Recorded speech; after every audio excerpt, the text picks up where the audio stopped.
저희가 저번 차시에서부터 실제 이제 컨택트 렌즈를 착용하고자 하는 환자들을 선택할 때 어떤 부분들을 고려를 해야 되는가라는 부분에 대해서 살펴보고 있었습니다. 그러면서 이제 저번 주에 저희가 컨설테이션 하면서 살펴봐야 될 내용에 대해서 살펴봤고요.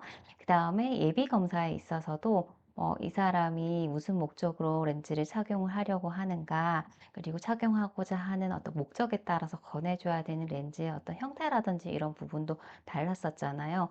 그런 부분들 살펴봤고, 그리고 이제 렌즈를 착용하고자 하는 이 착용자가 예전에 착용을 계속적으로 해왔던 사람인지 아니면 처음으로 이제 착용을 시도한지에 따라서 또 저희가 어떤 부분들을 이 사람에 대한 어떤 정보들을 알아야 되는지 그거에 따라서 저희가 좀 선택해줘야 되는 렌즈의 어떤 뭐 폭이 달라질 수가 있잖아요. 그런 부분들을 좀 살펴봤고, 더불어 오늘은 이 사람이 가지고 있는 병력이 혹 있지는 않은가. 그래서 병력에 따라서 렌즈에 어떤 제한이 있을 수도 있어요. 착용의 제한이. 그래서 컨택트 렌즈 착용에 제한이 될 수 있는 다양한 어떤 눈과 관련한 질환, 전신과 관련한 질환 부분들도 좀 살펴보도록 하겠습니다. 그래서 이제 그런 부분들을 좀 살펴보고요. 예비 검사에서는 그런 내용들 좀 살펴보고, 그래서 실제 이제 렌즈를 착용할 수 있겠다라고 하는 이제 환자가 선택되고 난 후에는 실제 어떤 검사들을 진행을 하면서 이 사람에게 맞는 컨택트 렌즈를 선택을 해줄 수 있는가. 본검사에서 저희가 살펴봐야 되는 검사 내용들 살펴보고 이유까지 한번 알아보도록 하겠습니다. 여기 보시면은 다양한 병력들에 있어서 컨택트 렌즈의 어떤 피팅을 피해야 한다라고 되어 있는데요. 어, 지금 뭐 여러 가지가 나와 있고 사실은 이런 경우들도 어, 비교적 좀 흔한 경우들만 여기에서 제시를 해놨는데 전체적으로 보시게 되면은 이게 눈이 건조한 경우 여러 가지 이제 질환이라든지 아니면 질환을 치료하기 위해서 사용되는 약물 때문에 눈의 건조증을 발생시킬 수 있는 그런 경우들이 대부분이고, 그리고 이제 렌즈가 각막에 바로 직접적으로 착용하면서 여러 가지 각막에 어떤 세균 감염이라든지 아니면 상처라든지 이런 것들을 발생시킬 수도 있잖아요. 그래서 그런 것 때문에 어떤 각막의 혼탁이나 이런 것들을 유발할 수 있는 위험도가 높은 그런 이제 케이스들이 이제 이쪽에 이제 제시가 되어 있어요. 그런 경우 좀 조심해야 될 테니까. 그래서 그런 이제 안질환 그리고 이제 전신질환이 어떤 것들인지 한번 쭉 읽어보면서 이런 경우에는 렌즈 착용을 좀 피해야 되겠구나라고 그냥 이해를 하고 넘어가시면 되겠습니다. 첫 번째로 요즘에 알러지 환자가 굉장히 많아요. 그쵸? 예전보다는 몸의 어떤 면역 체계라든지 환경적인 요인에 의해서 없었었던 알러지나 이런 것들이 이제 생겨나잖아요. 그쵸? 말 못할 정말 괴로움입니다. 그쵸? 그래서 만성, 계절성 알러지, 특히 뭐 봄에는 꽃가루 뭐 이런 것들 때문에 굉장히 뭐 콧물 재채기도 심하고 같이 눈이 가렵다든지 이물이 많이 생긴다든지 그리고 결막염이나 이런 것들 굉장히 취약한 사람들이 많습니다. 이런 경우라고 하면은 렌즈 착용이 굉장히 힘들죠. 그쵸? 그래서, 요런 이제 어떤 알러지 환자 같은 경우에는, 착용을 그 계절성이라고 하면 그 계절만이라도 좀 피해서 렌즈를 착용하지 않고 조금 괜찮아지면 안정이 되면은 그런 식으로 착용을 또 이제 해볼 수는 있겠죠. 그쵸? 그렇지만 이런 식으로 알러지가 굉장히 심하게 나타나는 그러한 계절에는 좀 피해 주셔야 되겠죠. 보통 이제 이런 환자들은 그 세균 감염에도 굉장히 취약하거든요. 그래서 이제 좀 피해 주시는 게 좋고, 그 다음에 이제, 뭐, 이렇게 나이 드시면 또 그렇기도 하지만 이상하게 눈이나 입이나 이런 부분이 이렇게 쉽게 입이 마른다라고 하는 경우가 있어요. 그러면 여기만 마르는 게 아니고 사실 온몸이 좀 건조한 상태이기도 하고, 당연히 눈도 건조한 상태일 확률이 훨씬 굉장히 높기 때문에 그런 경우에는 또 렌즈를 좀 피해 주시는 게 좋겠고요. 그다음에 이제 안검에 이상이 있다. 안검에 이상이 있다라고 하면은 어 대표적으로 이제 이 폐검이 제대로 안 되는 경우예요. 뭐 눈을 감는데 예, 어떤 신경마비라든지 이런 것 때문에 제대로 안 감기는 거죠. 대표적으로 여기 보면 벨마비증이라고 되어 있는데 이 벨마비증은 그 7번 내신경, 안면신경 마비 때문에 발생되는 그런 증상입니다. 그래서 한쪽이 이제 마비가 되는데 그런 경우에도 눈꺼풀이 안 감겨요. 안 감기면 계속 이 눈이 이렇게 외부에 노출이 되고 이제 건조한 상태가 계속 되는 거죠. 그렇기 때문에 그런 경우도 컨택트 렌즈 착용이 안 되겠죠. 그렇죠? 그래서 이런 경우가 있고요.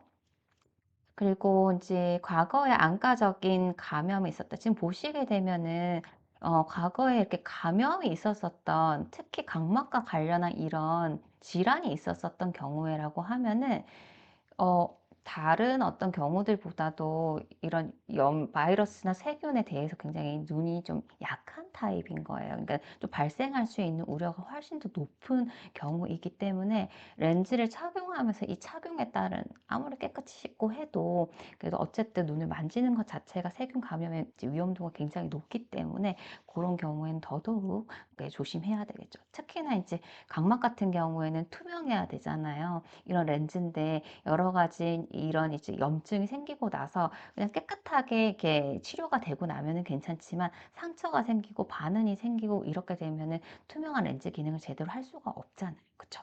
그리고 혼탁이 생기거나 이런 렌즈 기능을 할 수가 없기 때문에 조금 이런 것들이 잘 생기는 타입이다. 과거에 생겼다라고 하면은 이제 좀 렌즈 착용을 하는 데서 굉장히 조심해야 되는 그런 경우가 되겠습니다. 그래서 이런 경우 조심해 주셔야 되고요. 그리고 이제 어떤 전신질환이 있다라고 했었을 때 전신질환과 관련한 어떤 이제 약을 이제 복용을 하게 될 텐데 그런 경우에 대부분 눈이 건조하거나 그런 증상들을 호소해요. 이렇게 하는 이유가 눈물층이 굉장히 불안전합니다. 눈물막 자체가. 그래서 보통 이제 뭐 이제 이런 여러 가지 이제 질환과 관련한 그 치료약 이런 거 먹고 있으면은 렌즈 착용을 안 하는 게 좋겠죠. 됐고, 그리고 이제 과거에 안과적 수술을 했다. 뭐 지금 여기에는 예로 녹내장 여가 수술을 했다라고 하지만 이거 말고도 뭐 라식, 라섹, 백내장 수술도 마찬가지고 어떤 안과적 수술 눈에다가 칼을 대는 이런 수술들은 수술하는 과정에서 일단 눈물을 만드는 눈물선이 파괴가 될 수밖에 없어요. 그럼 눈물 생성이 제대로 안 되겠죠. 그래서 일단은 눈과 관련한 수술을 하게 되면 눈은 건조해질 수밖에 없어요. 그래서 이런 수술을 한 경우에는 눈이 건조할 거고 그렇기 때문에 렌즈 착용이 좀 어려울 수 있어요. 그래서 그런 부분이 되겠습니다. 자, 그리고 점안약 사용을 하는 데 있어가지고 특히 스테로이드제 같은 경우에는 건조증을 유발을 하는 대표적인 어떤 점안약이기 때문에 요걸 갖다가 사용하는 경우도 이제 눈이 건조할 수 있기 때문에 컨택트 렌즈 착용은 안 하시는 게 좋겠죠. 그쵸? 어, 마찬가지 앞서서 말씀드린 부분이고 그리고 이렇게 외안부를 봤었을 때 각막에 신생혈관이 있다. 각막까지 신생혈관이 침투가 됐다는 것은 진짜로 이 산소 공급이 진짜 많이 안 되는 거거든요. 실제 왜 컨택트 렌즈를 오래 착용한 이런 사람들 눈을 보면 이게 약간 피팔 서 있듯이 신생혈관이 많이 있어요. 그 신생혈관이 생기는 이유가 이 눈에 산소 공급이 안 되기 때문에 이 혈관을 만들어서 혈관을 통해서 산소 공급을 하려고 살려고 그러는 거거든요. 근데 이게 각막까지 왔다라는 것은 그 정도가 엄청 심한 겁니다. 그리고 각막까지 왔었을 때 렌즈 기능을 할 수가 없어서 요거는 이제 안과에 가서 이제 어그 상담을 받으셔야 되는 부분이에요. 그래서 신생혈관이 일단은 각막이 아니라도 주변 부에라도 확인이 된다라고 하면 렌즈 착용을 하지 않는 게 좋아요. 산소 공급이 제대로 안 된다라고 하는 어떤 어, 이제 증상이기 때문에 그래서 이런 경우도 피해 주셔야 됩니다. 자, 그리고 각막 상피 이상이 있다. 뭐, 대표적으로 각막 이영양증, 뭐, 이런 경우를 얘기를 하는데, 뭐, 이 예를 들어서 한번 보시게 되면은, 각막 이영양증이라고 하면은, 각막에 공급되는 영양 성분의 밸런스가 깨어져서 발생이 되는 그런 질환이고요. 이런 경우에는 이제 보게 되면은, 각막에 하얀 점 같은 게 사실 보입니다. 근데 이 뭐 각막 이영양증이라고 해서 반드시 렌즈를 착용을 하면 안 돼라고 하지는 않아요. 만약에 각막이 뭐 투명한 상태로 혼탁이 되지는 않았다라고 한다면 착용을 해도 되겠으나, 근데 각막에 상처를 입게 되면은 이 혼탁이 굉장히 빠르게 진행을 할 수 있어서 렌즈를 착용했었을 때 하면서 여러 가지 각막에 상처를 입힐 수가 있는 그런 뭐 원인을 많이 제공을 할 수 있잖아요. 그런 상황이 많이 발생할 수가 있잖아요. 그렇기 때문에 이런 각막 이영양증이 좀 심해질 수 있어서 이제 후에 이제 실제 각막의 어떤 혼탁이나 이런 것들을 좀 심하게 초래할 수 있는 위험도가 높다 보니까 이런 경우에는 착용을 하지 않는 게 좋겠다라는 부분입니다. 그래서 이런 경우 상피 이상이 있다 이런 경우에는 렌즈 착용을 안 하셔야 되겠죠. 그쵸? 자, 그리고 면역 기능 저하증 환자, 면역 기능이 떨어지면 역시나 이제 감염에 취약할 거고요. 그리고 이런 경우에 또 약물을 갖다가 또 따로 먹을 수도 있는데 면역과 관련한 약물들도 역시나 눈의 건조감을 유발을 하게 되고요. 그렇기 때문에 렌즈 착용이 좀 힘들 거고, 그리고 뭐 간질환이나 발작증은 당연히 이런 경우에는 렌즈 착용을 안 하셔야 되겠죠. 그쵸? 그렇고요. 그다음에 당뇨병 환자 같은 경우엔 특히나 당뇨병은 시력 변동도 굉장히 심하고 각막의 지각도가 굉장히 떨어지거든요. 그러면 각막 지각도가 떨어진다라고 하면은 각막에 어떤 문제가 생겨도 본인이 알지 못해서 좀 심각한 질환으로 이어질 수가 있기 때문에 그런 경우에는 좀 이제 착용을 안 하셔야 되겠죠. 그쵸? 그래서 이런 경우가 있습니다. 자, 그리고 뭐 관절에 이상이 있다. 뭐 관절에 이상이 있는데 무슨 뭐 왜 컨택트 렌즈를 착용하지 말라는 거야라고 하실 수도 있지만 뭐 관절 이상이 있는 경우에 흔하게는 류마티스 관절염 이런 경우들이 많잖아요. 주변에 조금 비교적 흔하게 볼 수 있는데 이런 경우에 보면은 증상이 건조증이 동반이 됩니다. 그래서 이런 경우에 어 그 또 위험할 수가 있으니까 착용을 안 하시는 게 좋습니다. 자, 그리고 이제 임산부 같은 경우에도 특히 이제 임신하고 초기 3개월, 그리고 이제 출산하기 앞 3개월, 요렇게 봤었을 때 호르몬 변화가 굉장히 이렇게 좀 변화폭이 커요. 그래서 렌즈 착용했었을 때 이제 요런 경우에는 특히나 렌즈에 여러 가지 침전물이 굉장히 많이 생기거든요. 그래서 침전물이 많이 생겨서 이제 착용하는 이제 착용자도 잘 안 보이기도 하겠지만 이 침전물 때문에 또 2차적으로 감염이 이어질 수 있기 때문에 사실 임신 동안에는 렌즈 착용을 안 하시는 게 좋죠. 안 하셔야 되고 그리고 시력 변동도 좀 큽니다. 그래서 어 그 임신하고 나서 좀 근시도가 좀 이렇게 조금 높게 이렇게 측정이 되는 경우가 있거든요. 그럼 그때 맞춰서 좀 저렴한 걸로 안경을 쓰다가 또 출산하고 나서 다시 도수를 갖다 바꿔야 되는 경우들도 발생해 돼요. 그래서 이 호르몬 변화 때문에 좀 이렇게 뭐 시력 변화 뿐만이 아니라 여러 가지 이제 몸에서 발생되는 여러 가지 노폐물 이런 것들도 이제 많이 이렇게 나올 수도 있고 하기 때문에 이런 경우에도 이제 컨택트 렌즈 착용을 좀 피해 주시는 게 좋습니다. 자, 그리고 정신병 치료 중이다. 이것 역시 약 때문에 건조증이 유발이 될 수가 있고, 그리고 갑상선에 이상이 있다. 갑상선 같은 경우에는 이제 대표적으로 눈알이 돌출되는 그런 증상이 있는데, 그런 경우 역시 숨목이 불안전할 거고, 그것 때문에 건조증으로 이렇게 이어질 수가 있어요. 그래서 이런 다양한 이제 병력들은 좀 컨택트 렌즈 착용을 피해 주셔야 되는데, 다 보시게 되면은 여러 가지에 의해서 어떤 이제 염증에 취약하다든지 아니면 눈이 건조해질 수 있다라든지 그리고 아니면 렌즈 자체에 어떤 변성을 일으킬 수 있다든지 요런 경우들이 이제 여기에 해당되는 부분이기 때문에 이 외에도 그런 부분들에 어떤 문제가 생길 수 있는 경우에라고 하면 컨택트 렌즈 착용을 좀 피해 주셔야 되겠습니다. 자, 그리고 그 외에 기타 렌즈 착용을 고려를 해야 할 경우, 어떤 경우에 또 렌즈 착용을 할 수 있을지 없을지 조금 고민을 해봐야 되냐 하면, 착용하고자 하는 이 착용자가 이 렌즈를 제대로 관리를 할 수 있을지 없을지, 그쵸?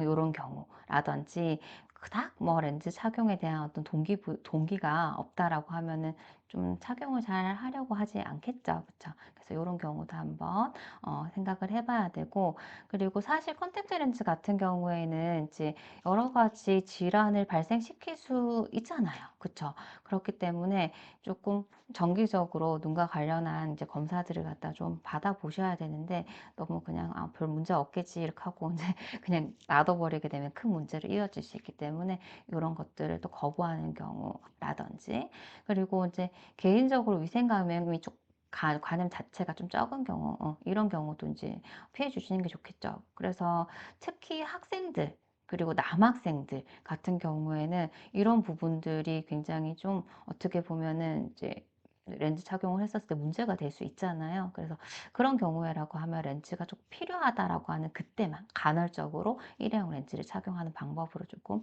이런 문제들을 해결해 볼 수는 있을 것 같아요. 그래서 어쨌든 요런 이제 위생관념이 적은 경우에는 정기 교체용 이런 관리하는 건 좀 안 되겠죠. 그래서 이런 식으로 조금 고려를 해 보셔야 되고요.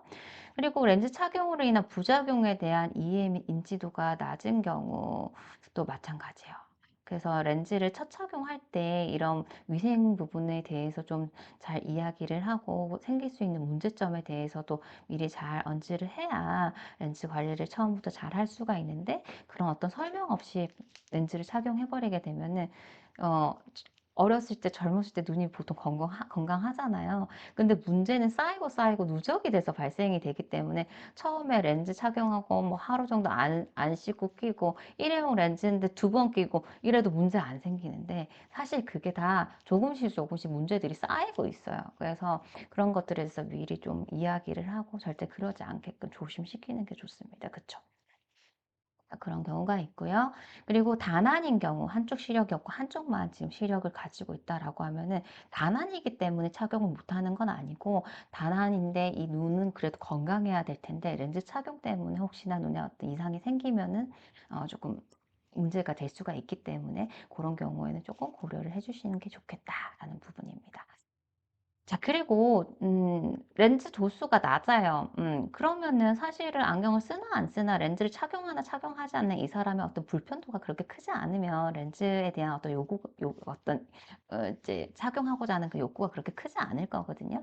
그렇기 때문에 이제 보통 그런 경우는 뭐 렌즈를 잘 착용하지 않게 됩니다. 그래서 뭐 이런 경우에도 조금 고려를 해야 되겠고, 그리고 이제 직업상 그 주변 환경에 있어서 어떤 유해 환경에 노출이 되는 경우, 이런 이제 여러 가지 화학적 물질 같은 것을 취급을 한다 했었을 때는 어, 그 휘발성이면 특히나 이제 렌즈에 또 침착되는 부분이 있을 수 있잖아요. 그렇기 때문에 역시 이게 이제 눈으로 같이 이제 들어가게 되면 위험할 수 있기 때문에 이런 경우도 좀 고려를 해봐야 되겠고, 그리고 이제 특히 눈물 같은 경우에는 눈물이 충분해야 된다. 눈물의 질도 좀 안정적이어야 된다. 눈물막이 강조를 좀 드렸었는데, 그 이제 저희가 눈물 양 검사, 뭐 눈물 질 검사 이런 거 다 받잖아요. 여기 이제 기준에 있어가지고 조금 문제가 되는 중등도 이상의 건조안으로 좀 진단이 된다라고 하면은 착용하면서 굉장히 불편할 겁니다.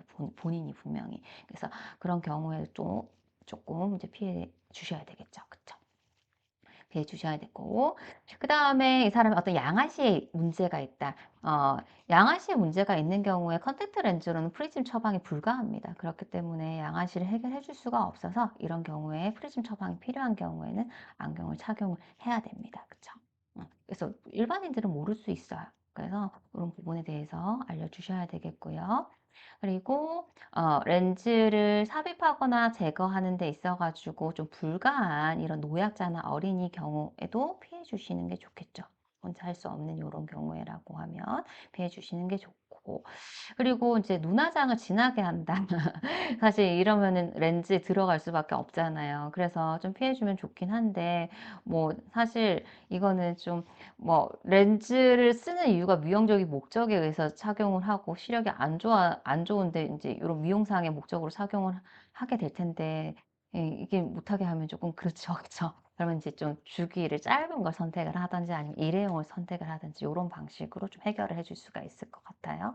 그래서 어쨌든 눈화장 하면은 여러 가지 화학 성분들이 렌즈에 침투를 하고 이게 이제 다 쌓이거든요. 침전물로 쌓여서 눈에 이제 유해하기 때문에 이런 경우도 좀 피해 주면 좋겠다. 음, 라는 얘기가 되겠습니다.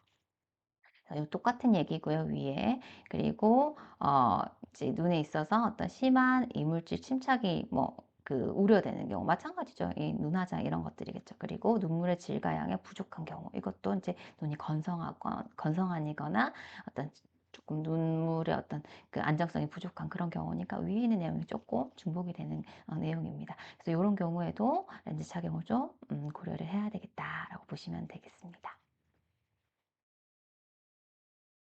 다음으로 착용자와의 어떤 상담 과정에서 '이 사람이 렌즈 착용을 잘 할 수 있겠다.'라는 것을 이제 검사자가 좀 판단을 해볼 수가 있는데, 여러 가지를 보고 이제 판단을 좀 하고, 그리고 이 사람에게, 착용하고자 하는 사람에게 이제 정확한 정보를 전달을 해야 되겠죠. 그리고 착용을 하겠다 안 하겠다를 판단할 수 있게끔 정확한 이 렌즈 관련한 정보들을 좀 전달을 할 수 있어야 될 겁니다. 일단 착용 동기를 평가를 하는 데 있어 가지고, 실제 이 사람이 착용을 잘 할 것이다, 안 할 것이다 라고 하는 어떤 그 기준은, 제일 중요한 부분은 이 사람이 착용하고자 하는 동기, 착용하고자 하는 어떤 목적이나 욕구가 클수록 착용에 있어서의 어떤 성공이 커집니다.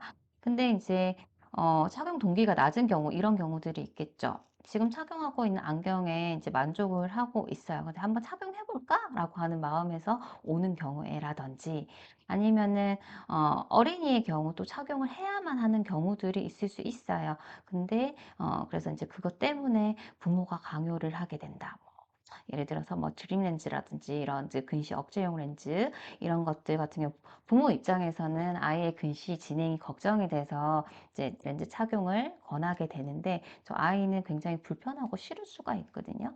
그래서 그런 경우에는 사실 음 굉장히 좀 착용을 계속적으로 하는 것 자체가 어려울 수도 있습니다.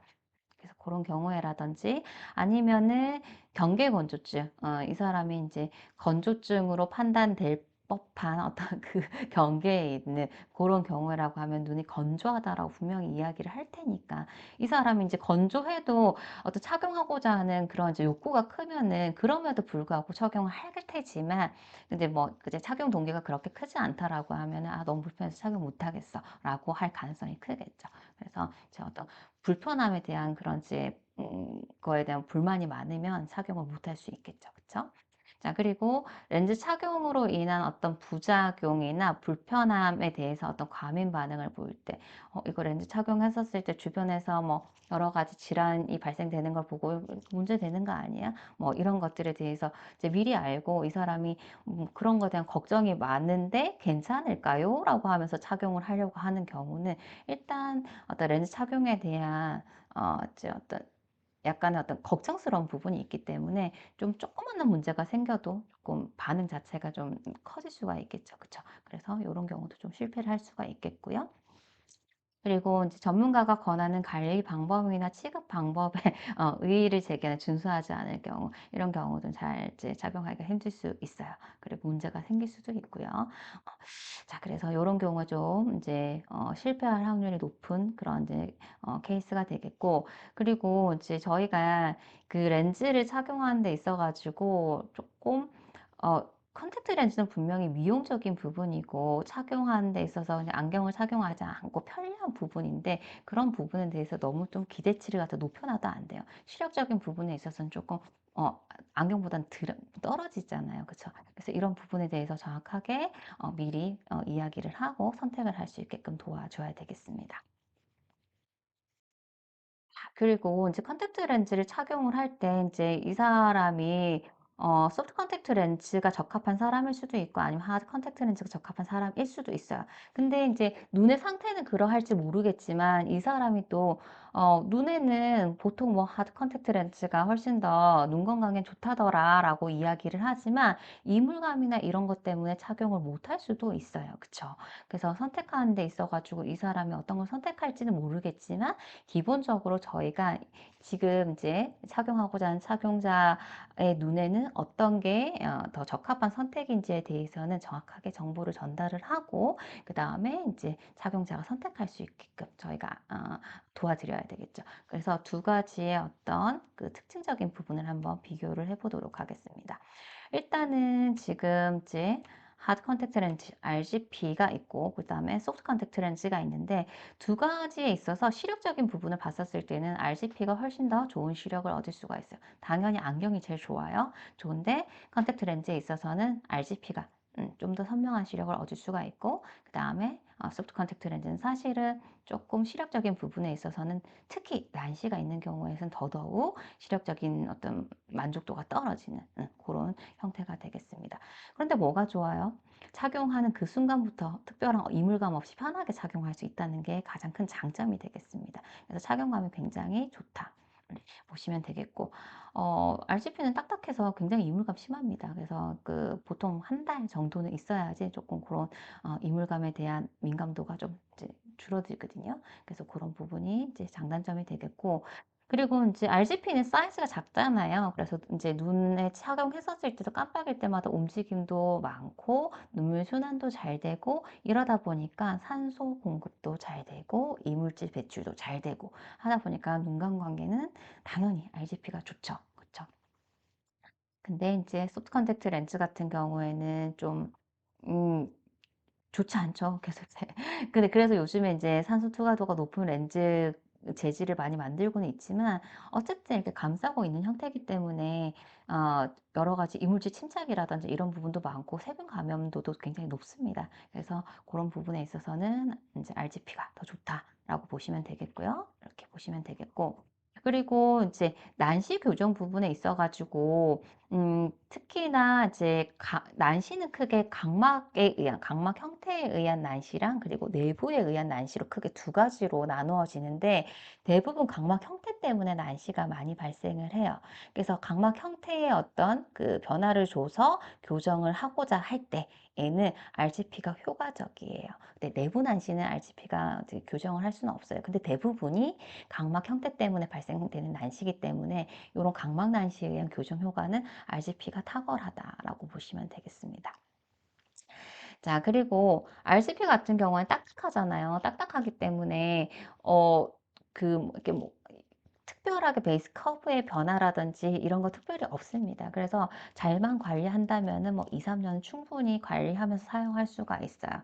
근데 소프트 컨택트 렌즈는 착용을 하면서 계속적으로 세척하면서 정기적으로 착용하는 것조차도 세균 감염이라든지 아니면 뭐 여러 가지 침전물 때문에 렌즈 자체가 뿌옇게 변하잖아요. 처음 착용했었을 때랑 시간 지나고 나서 착용했었을 때랑 선명도의 차이가 굉장히 크죠. 그만큼 여러 가지 침전물이 많이 생긴다는 거예요. 왜? 여러 가지 함수율이 높고, 말랑말랑한 게 함수율이 높다는 거잖아요. 그리고 굉장히 재질 자체가 얼기설기, 굉장히 좀 유연한 구조로 되어 있기 때문에 여러 가지 이제 외부에서의 어떤 이제 침전물이 많이 들어올 수 있다는 얘기예요. 그렇기 때문에, 어, RGP랑 소프트 컨택트 렌즈랑 봤었을 때 기본적으로 침전물 생기는 게 소프트 컨택트 렌즈가 훨씬 더 많습니다. 그렇기 때문에 착용하는 기간이 짧아도 쉽게 이렇게 뿌옇게 침전물에 의해서 시력 자체가 조금 잘 안 나올 수 있는 거죠. 그래서 그런 부분에 있어서도 특별히 RGP는 이제 관리하면서 사용하는 데 있어가지고 잃어버리지 않으면 그리고 뭐 이렇게 시계기 뭐 이렇게 관리하면서 했었을 때 렌즈가 깨어지거나 그러지도 않아요. 이제 그렇지만 않으면 굉장히 장기간 사용을 할 수가 있습니다. 소프트 컨택트 렌즈는 그게 힘든 거죠. 심지어 이제 일회용 렌즈 같은 경우에는 위생적이고 너무 편리하고 좋지만 사실 하루하루 쓰면 굉장히 경제적으로 부담이 될 수가 있잖아요. 그쵸? 그래서 그런 게 있고요. 그렇지만 이제 소프트 컨택트 렌즈는 이런 일회용이 있다 보니까 나는 매일 착용 안 하고 한 번씩 착용을 할래 간헐적으로 착용이 가능하다라는 것도 또 어떻게 보면 장점이에요. 그쵸? 그래서 이런 거. 그리고 컬러 렌즈도 있으니까 미용적인 부분을 조금 뭐 그것 때문에 사용을 한다라고 하면 소프트 컨택트 렌즈에서 컬러 렌즈 선택을 할 수가 있겠죠. 자, 이렇게 보시면 되겠고 그리고 특히 이제 착용하는 목적에 따라서 RGP 같은 경우에는 이제 부정난시, 각막에 어떤 뭐 상처가 있다거나 그래서 이제 난시인데 어떤 규칙성이 없는 부정난시를 교정하는 데도 RGP가 사용이 되기도 하고 뭐 원추각막 이런 거 약한 정도의 원추각막 이런 거 교정하는 데 사용되기도 하고 그리고 어떤 뭐 기능성의 근시 억제용으로 사용을 하기도 하잖아요. 이런 기능성 렌즈로 사용하기도 합니다. 그래서 이런 특수 렌즈가 있다라는 것도 장점입니다. 그쵸? 이렇게 보시면 되겠고 소프트 컨택트 렌즈는 근데 아까 난시 교정을 할때 이 각막의 형태에 의해서 발생되는 난시 교정은 이 RGP가 훨씬 더 교정에 있어서 효과적이에요. 근데 내부에 발생한 난시는 RGP로는 교정이 불가합니다. 그래서 가끔씩 내부 난시가 많은 경우가 있어요. 안에서 발생한 난시 그런 거는 소프트 토릭으로 교정을 해야 되는 경우가 있어요. 그래서 그런 경우엔 또 이제 RGP 대신에 이 소프트 토릭으로 교정을 해야 되는 경우가 있기도 하다라고 이해를 하시면 되겠습니다. 그래서 두 가지 다 보면은 장단점이 있죠. 그렇죠? 두 가지를 좀 비교를 해 보시고 이 사람이 착용하고자 하는 목적이라든지 그런 것들을 좀 고려해서 어떤 게 더 적합할지를 좀 저희가 잘 선택을 해 주실 수 있어야 되겠습니다.